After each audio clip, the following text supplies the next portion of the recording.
Every new year, we make plans to create new habits and establish goals. But by February, most have fallen by the wayside. Here's the truth. You can't change your life by sheer force of will.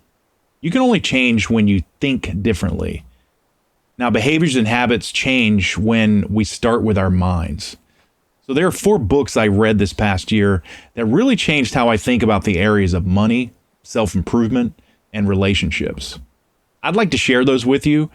And if you stick around to the end, I've got a bonus tip on how to apply what you've learned so that it changes you. Let's get started. The first book teaches you how to build wealth. It's called The Simple Path to Wealth by J.L. Collins. It was recommended to me by a close friend whose family is literally in the stock trading business. Now, these are folks that have seats on the stock exchanges and they actually execute the trades when investors buy and sell stocks. I figured that if this guy recommended The Simple Path to Wealth, I should pay attention. Now, I bought the book thinking it would simply reinforce what I already knew, but it really opened my eyes and it caused me to completely change how I'm investing for retirement. So what's in the book? It's essentially a no-frills roadmap to financial independence that anybody can follow. J.L. Collins originally wrote this book for his daughter. He wanted to teach her lessons that he learned the hard way. He wanted to give her a simple, hands-off approach to investing that outperforms all these high-paid Wall Street fund managers. He learned his lessons the hard way by losing a lot of money in real estate and trying to pick his own stocks. And he eventually started investing in index funds.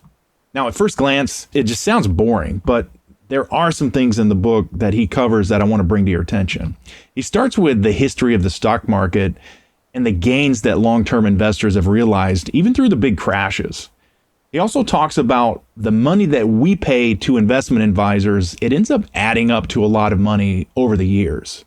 And then he gives simple explanations of the various retirement accounts, things like 401ks, 403bs, TSPs, and Roth IRAs. He just breaks that down simply so that we can understand it. And he then recommends only 2 index funds to build your wealth. And he wants you to approach this with a set it and forget it manner.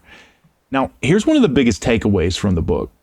Any investment advisor who tries to paint this picture of investing as this complex maze that you couldn't possibly understand, he might just be trying to pull the wool over your eyes. Now, any investment advice that's hard to understand, it's usually not good advice.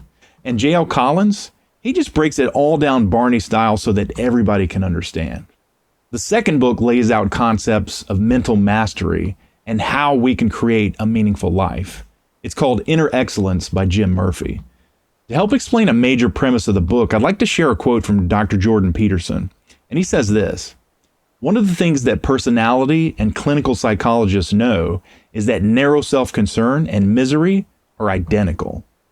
And then he goes on to say that any ideology that enhances narrow self-consciousness, it just creates negative emotion. End of quote.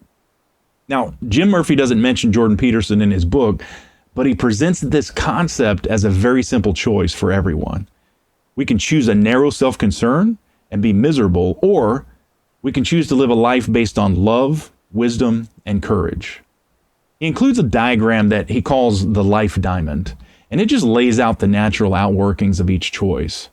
First off, when we choose a self-centered life, our vision is limited, our growth is stunted, and our failures are magnified in our own minds.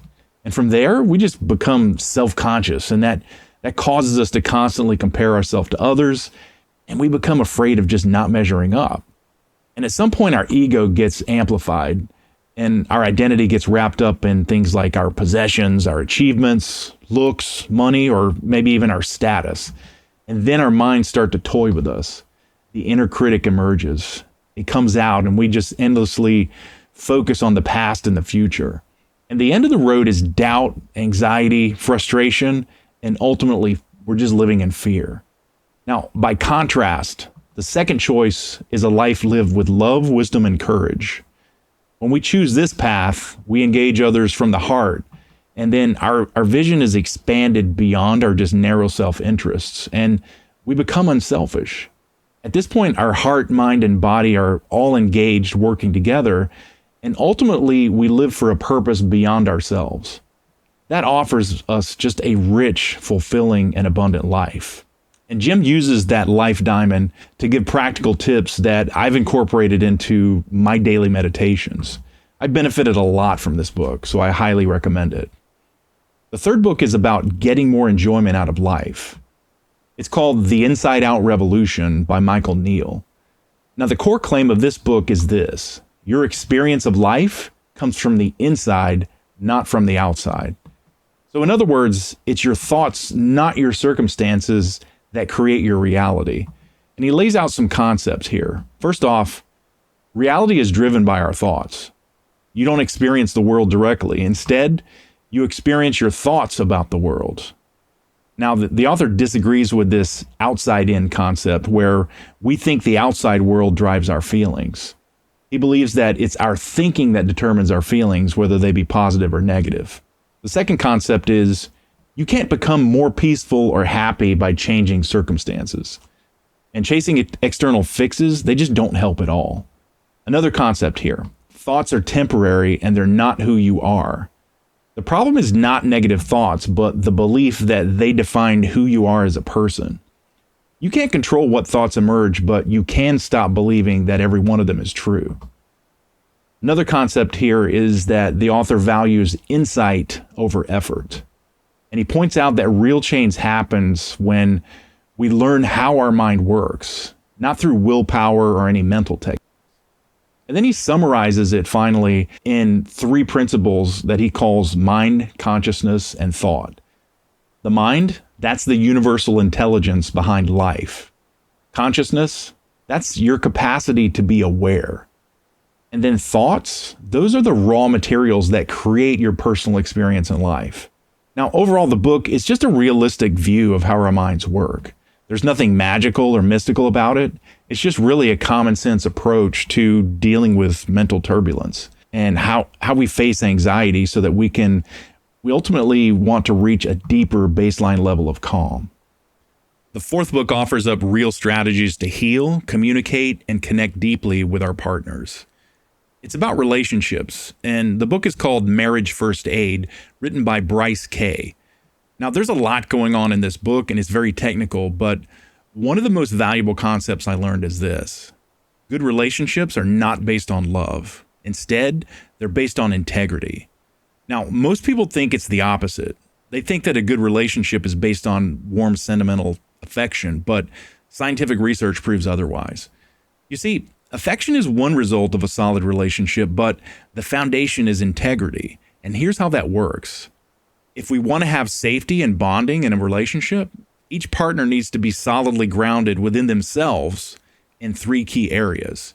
The first area is emotional resources. Now, these are values or virtues that get imprinted on us by interacting with others in meaningful relationships. Now, to put it another way, positive interactions imprint virtues and truth and value and just basic meaning in life. Interacting with loving parents or maybe mentors, that helps us to build these emotional resources.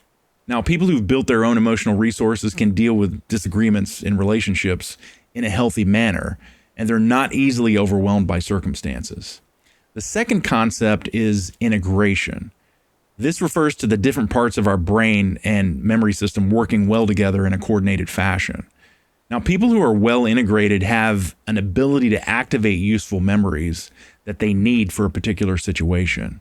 If you're not well integrated, you often find yourself unable to deal with difficult circumstances. An example of a well-integrated person is somebody who has the capacity to face harsh conditions without giving up. The third concept related to integrity is the word autonomy. Now, this refers to an ability to maintain your own distinct identity. In relationships, when you lack autonomy, you get the feeling that you just don't know who you are anymore. Now, these 3 areas, emotional resources, integration, and autonomy, they're the building blocks of what the author calls integrity. And it's vital for couples to build strong relationships. It's something I'm applying to my own marriage, and I've really found it useful. So let me give you a word of caution here. If you're having relationship problems, now books can be a good reference point, but you may need a marriage therapist to help you and your partner apply the concepts. So just be wary of that. And now for the bonus. I've got a 5th book to recommend. It's called The Bullet Journal Method by Ryder Carroll. You see, there's just no end to the number of books and videos on the market telling us how we can make more money, be productive, and live better lives. But there's a lot of noise out there. And amidst all that noise, we find truths that we really want to apply to our lives. And we need a way to do that. And in order to avoid losing these nuggets of wisdom, we need a way to revisit and meditate on the concepts we're learning so that it just basically rewires our brains. And this is how we experience real lasting change in our lives. So the bullet journal method is a productivity and mindfulness system that really helps you plan and organize your life. And it's broken down into 3 parts. Part 1, it's the system itself. That's the basic mechanics of bullet journaling. Now it's flexible, so you just do what works best for you. But basically you come up with your own system for logging your life in a journal in a very intentional way. Part 2 of the book is the practice. So this is where you take the method that you've developed in part 1 and you make it your own personal habit. For personal growth, this system is going to help you reflect on life and things you're learning so that you can grow.